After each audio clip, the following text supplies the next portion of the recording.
अब फार्म किस तरह डाउनलोड करना है, वो 34 नंबर फार्म जो मैंने आपको बताया है। पहले तो आपने इमिग्रेशन की वेबसाइट में जाना है। ये highkorea.go.kr अपने ब्राउज़र में लिखने पे इस तरह का पेज शो होगा। ये कोरियन इमिग्रेशन का पेज है।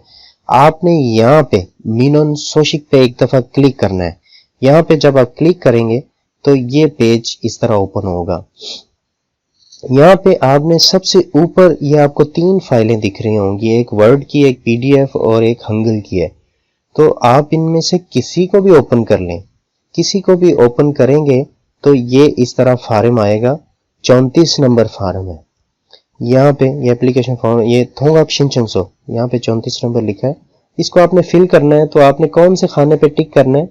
ये जो आखिर वाला खाना है 10 नंबर, ये थुंगनुकसांग प्योंगयांग शिंगू, change of information on alien registration. यहाँ पे आपने टिक करके अपना सरनेम लिखें, गिवन नेम, उसके बाद यहाँ पे जेंडर है आप वो लिखें। उसके बाद आपकी डेट ऑफ बर्थ है। डेट ऑफ बर्थ लिखने के बाद जो आपका कोरियन आईडी कार्ड है उसके आखिरी जो 7 हिंसे हैं वो आपने यहाँ पे लिखने हैं। उसके बाद आपकी नेशनैलिटी है, यहाँ पे नेशनैलिटी लिखें।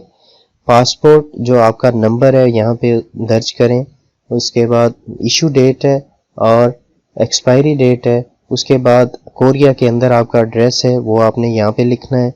अपना फ़ोन नंबर अगर आपका है तो लिखें, नहीं तो फ़ोन नंबर जो मोबाइल नंबर है वो यहाँ पे आप लिखते हैं। और address in home country Pakistan में जो आपका एड्रेस है वो यहाँ पे लिखते हैं। इतना लिखने में काफ़ी है। फ़ोन नंबर भी उधर का अगर लिखना चाहते हैं तो लिख लें, तो ये आप जमा करवा दें उधर।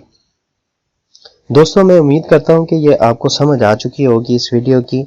तो अगर ये आपके लिए लाजमी है, अगर आपने पासपोर्ट बनवाया है, चाहे यहाँ कोरिया रहते हुए बनवाया है या छुट्टी जाके बनवाया है, तो फिर आप उसका अंदराज लाजमी करवाएं।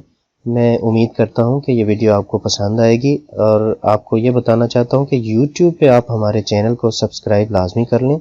YouTube में जाके सिर्फ इमरान सईद लिखने पे हमारा चैनल सबसे ऊपर शो होगा। आप उसको सब्सक्राइब कर लें ताकि हमारी नई आने वाली वीडियो जो आप तक नहीं है। अब तक के लिए इतना ही, इजाज़त चाहते हैं। अल्लाह हाफिज़।